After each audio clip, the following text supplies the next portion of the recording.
Welcome back into the workshop for a little bit of a side journey. This will be a brief one, but look at my saw there. Doesn't it look good? I've positioned it specially for this shot, but what I want to just mention for those that are having challenges in their workshop, I have them as well, of course, is we sometimes associate dry timber and seasoned timber with stable timber. What's that saw telling the sharp-eyed person? Well, considering I'm 2/3 the way through the cut, at least 2/3, why isn't that saw falling down in the curve I've created? It's because it's jammed. The timber, despite it being 15, 20 years old, it's been in my shed for at least that long, I'd say longer. It was left over from a job I was doing, and I didn't want to throw it out because it's a decent length, and I popped it up in the shed. It's been dry, out of the sun, and it's been sitting there for all those years. So I got it out today for the project and went to cut it 2/3 the way through and saw jammed. And I thought, oh, that might be worth a video. So hence that's what I'm doing now. We often associate seasoned, dry timber with stable timber, and you can see that no such thing. You have to treat each piece of timber as an individual, because we've got the example there. If you assume your I don't have a problem because I'm cutting smaller sections, so any instability I'm cutting out now.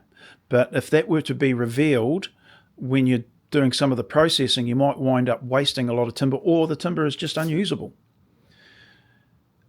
To that end, if you were to have milled this straight, you might have revealed more instability in the timber and it not wind up straight in the end process. So if you've got the choice of, like I have in here, I need sections of about 600 millimeters or 2 foot long.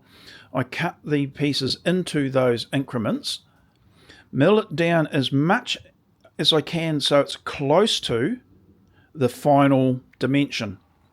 That way, if any other stresses are inbuilt, I can reveal or neutralize those stresses in the cutting. And because it's close to the finished dimension, the finished dimension is very unlikely to reveal any more stresses or permit the stresses to come out of the timber.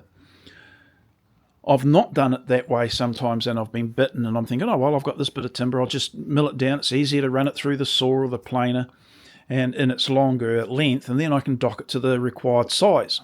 Whoa. Makes sense on one level, but because of not treating it like an individual, I assumed that my not lovely piece of timber that is now nicely dimensioned, I cut to size, and then all hell breaks loose. Or I split it down the middle after machining it, and then so you don't know whether it's going to collapse down and pinch or spread out and make it look like a Y as you're going through the timber. So doing it this way is more economical on your timber use. So, and it's exactly the same if you've got a bow. And let's say this 3 meter length has got a 20 millimeter bow in it. For me to cut that 20 millimeter bow out, I've got to take, 20 millimeters off of one end and the other to make the middle 0. So I've lost 20 mils of width on this, say, 200 mil wide piece. If, however, I cut it into the smaller sections, I've divided, in this case I've got 5 sections, I can divide that down. The maximum I would have, if the bow was even all the way through, which it seldom is, I'd lose 4 millimeters off of each piece, not 20. So I keep more of the timber intact. and more chance of me planing it to the size I want. I used to think that it was more betterer, more economical to run the long piece through. Well, that's only economical on time, subjectively, but it can be completely the wrong thing to do for the timber's economy, or how much you want to make use of the timber's the size of it. So, just saying, that was it. I just thought I'd add this bit because when my saw jammed, I'm going, oh, I wonder how many people experience this. And I'm going to say a lot, because timber isn't always stable. It's a bit like people, really. On the surface, you can see that storyline developing and getting me into trouble. Be careful when you and here's the thing, I was just using a handsaw. The same happens when you're using a skill saw or a circular saw. Be careful, because when it bites, it doesn't bite lightly or necessarily progressively. Sometimes it can bite suddenly, and you can get yourself into a whole world of pain when you do that. So really be careful. And you see some people using tools in a way that I'll never use. Hopefully, fingers crossed. Rightio, that's it. I told you it was a short one. Just a bit of a pointer, not for those that have experienced this or those that are experienced in the workshop, for those new people to the game. And that actually is a good point. I watched a very young couple, and they were making a cabin out in the Wop Wop somewhere. And they were saying, oh, we're getting along, we're learning how to do things as rank beginners. And they were about to cut the rafters. And they had a bit of problem with doing the rafters. And they had a nice roofing square with wee clamps on it to get the rafter angles, etc. They're doing effectively everything correctly. They made one rafter. It's just a simple, pitched roof. And they got one rafter right, and they thought, good. So they cut a few more. And then next thing, they found that they didn't have the correct dimensions. They corrected it, so they're doing the right thing. They've acknowledged it quickly, and they cut some more. And they got all the rafters in, and they kept on finding that the size was changing. Now, I don't know how that was possible for the sizes to change. There must have been a part of their process that was wanting. And then they've decided that now that they've got there, the rafters were starting to be incrementally cut shorter. I had my ideas of what was going wrong, but I didn't realise what they were saying. They were actually building in the problem by incrementally cutting rafters, by the sounds of it, instead of using one as a template, which you should do. And then ideally they would have cut their rafters from their bottom plate. So you put your bottom plate down and you form your rise because you've got the bottom plate there. So you only give it the rise, and then you can cut your rafters and use one as a template or a process. My concern was they had it wasn't very big. It was a tiny wee cabin. This probably 2.4, 2.7 wide by probably 4.8 or something long. And they had a ridge board that the rafters were landing on. And I'm going, okay, problem number one.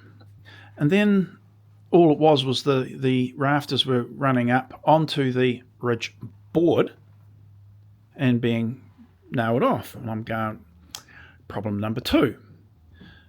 So they've countered, they've acknowledged their problem by, we're measuring the rafters wrong, but they've yet to come across the real problem of, that's a ridge board, not a ridge beam that you're fixing your rafters to. And therefore, the rafters going up and down is not being held by a collar tie.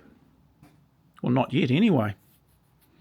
So if they're not going to be putting in a collar tie, or what I call a collar tie, the walls are going to push out under load, whether it be wind, rain, or snow, because I was talking about getting the cabin clad in before the snow. They could find that their whole roof can collapse, causing more of a problem, and their lack of knowledge can get them into trouble, literally. And when we're doing stuff like this and you're cutting it, and I've seen people cutting timbers with a skill saw or a circular saw with the skill saw above their head, and then you get something like this, not that they were, but then they're doing something like this. That skill saw, if it's going to catch, because it can have a massive impact on your health and well-being, or somebody else's. So stability of timber, process, knowledge, etc., etc. Now, give them their due. They're doing the job, and they're doing it as best they can, but you've got to be careful. And sometimes you don't want to go wasting materials when cost is going to impact you. So anyway, I delved off on that one after it only going to be a 5-minute video. Now it's doubled that. Sorry about that, but not. I hope that they did well with their cabin construction and they didn't have a problem. Anyway, better get this and cut it up and get this job done. I have to cut down out of this piece of timber a piece that's 100 mils wide or so that I can use it in my project. Here, I'm reinforcing the end of this panel with a thicker piece of timber there and here as well, so that the top can fix to it. And that way, by having a thicker piece of timber rather than a bit of melamine, I've got a little bit more robust fixing. Rightio, better get back to cutting, or trying to cut my timber into sections. Rightio, see you later. Bye.